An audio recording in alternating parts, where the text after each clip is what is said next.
नमस्कार दोस्तों, मैं राहुल शर्मा आप सभी का हार्दिक अभिनंदन करता हूं टेक्स्ट बुक के प्लेटफॉर्म पर। दोस्तों, पाकिस्तान की आर्थिक स्थिति दिन पे दिन बद से बदतर होती जा रही है। पाकिस्तान में महंगाई दर 25% के आसपास चल रही है। देश का एनर्जी सेक्टर लोन के तले दबा हुआ है। इसको देखते हुए पाकिस्तान सरकार ने देश में national energy efficiency and conservation plan को अप्रूव कर दिया है। इस प्लान के तहत पाकिस्तान सरकार बहुत सारे सख्त कदम उठाने की बात कर रही है। रक्षा मंत्री आसिफ ने इन सख्त कदम में से कुछ कदमों की घोषणा की है। आइए उन कदम को जान लेते हैं। आसिफ साहब ने कहा है कि अब इस प्लान के तहत देश के अंदर मैरिज हॉल 10 बजे के बाद नहीं खुल सकेंगे और मार्केट भी 8:30 बजे के बाद बंद हो जाएगा। यानी अब आपको बिरयानी से दूर रहना पड़ेगा और दूध से भी, क्योंकि भैया दोनों चीज़ मार्केट में अवेलेबल है। ये मेरे स्टेटमेंट नहीं है, ये खुद पाकिस्तान के रक्षा मंत्री आसिफ साहब ने कहा है कि आप अपने बिरयानी और दूध का अरेंजमेंट 8:30 बजे से पहले कर ले, क्योंकि भैया देश के अंदर एनर्जी की कमी है और एनर्जी को कंजर्व करने के लिए हमें मार्केट को 8:30 बजे से पहले बंद करना होगा। खैर, ये पाकिस्तान है, यहाँ कुछ भी हो सकता है। इसके अलावा भी इन्होंने कुछ सख्त कदम के बारे में बात की है, तो उन सख्त कदम के बारे में जान लेते हैं। इन्होंने कहा है कि देश के अंदर उन सभी फैक्ट्रीज को बंद कर दिया जाएगा जो ऐसे फैन बना रही है जो ज़्यादा इलेक्ट्रिसिटी कंज्यूम करते हैं। इसके लिए उन्होंने 1 जुलाई फाइनल डेट रखी है। अब देखते हैं 1 जुलाई तक ऐसा होता है कि नहीं होता है।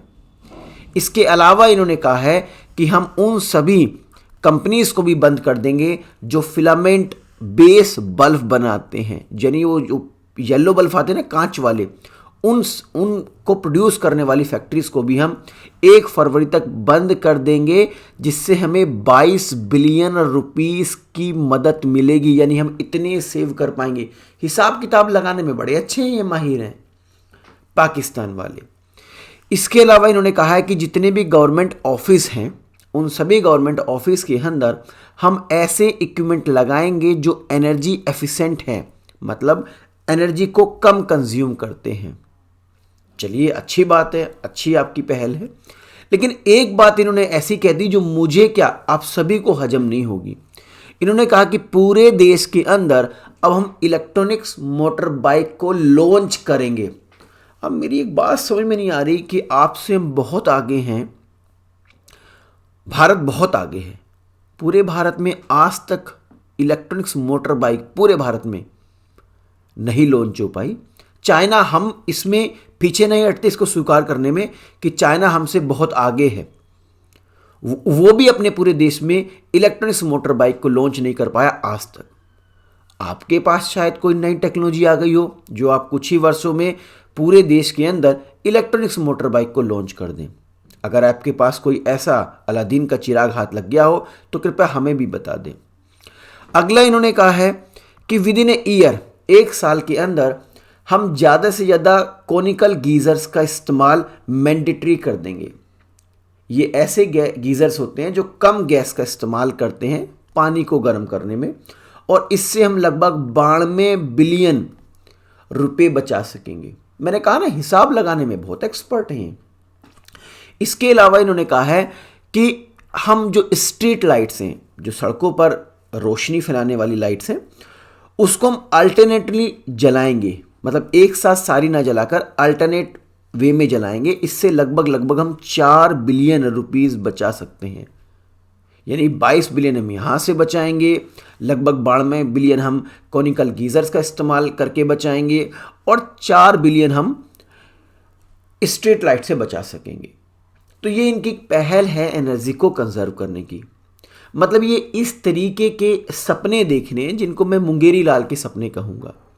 हाँ, ये सब कुछ करने को तैयार है, लेकिन IMF, इंटरनेशनल मॉनेटरी फंड की जो शर्तें हैं उनसे थोड़ा पीछे भाग रहे हैं। बस IMF ने एक ही तो बात कही है कि आपका बैलेंस ऑफ पेमेंट पर हम कुछ समय के लिए निगाह रखेंगे। IMF वो संस्था है जो दुनिया का बैलेंस ऑफ पेमेंट मेंटेन करती है। भारत का बैलेंस ऑफ पेमेंट जो है वो मेंटेन करता है भारत का सेंट्रल बैंक यानी रिजर्व बैंक ऑफ इंडिया। इस तरीके से अमेरिका का सेंट्रल बैंक मेंटेन करता है। पाकिस्तान का जो बैलेंस ऑफ पेमेंट है पाकिस्तान का सेंट्रल बैंक करता है। आईएमएफ ने कहा कि जो आपकी आर्थिक स्थिति है उसको सुधारने के लिए हम आपकी मदद करेंगे, आपको लोन भी देंगे, लेकिन आपका बैलेंस ऑफ पेमेंट कुछ दिन के लिए मेंटेन करेंगे। हम देखेंगे आपका balance of payment. Balance of payment क्या होता है मैं आपको बता देता हूं, एक हल्का सा ओवरव्यू देता हूं।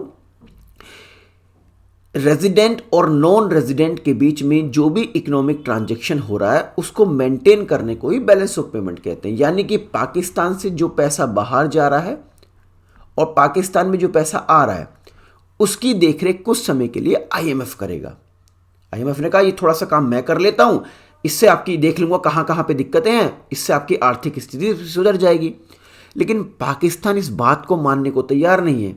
ये सारे पॉइंट्स तो करने को तैयार है वो, लेकिन मेरी समझ से बाहर है कि वो अपना बैलेंस ऑफ पेमेंट मेंटेन करने की जिम्मेदारी कुछ समय के लिए आईएमएफ को क्यों नहीं दे रहा है। हो सकता है टेररिज्म, आतंकवाद एक मुद्दा हो, क्योंकि पाकिस्तान अपना एक बहुत बड़ा अमाउंट, ठीक है, टेररिज्म पे खर्च करता है, यानी वो पैसा बाहर भेजता है टेररिज्म को बढ़ावा देने के लिए। आप बताइएगा कि ये बात सही है कि नहीं है। इस वीडियो के माध्यम से जो इन्फॉर्मेशन मैं आप तक पहुंचाना चाह रहा था शायद वो आप तक पहुंच गई होगी। अगर ये वीडियो पसंद आई है तो ज़्यादा से ज़्यादा लोगों तक शेयर कीजिए, हमारे चैनल को सब्सक्राइब कीजिए और हाँ, बेल आइकन को प्रेस करना ना भूलिए।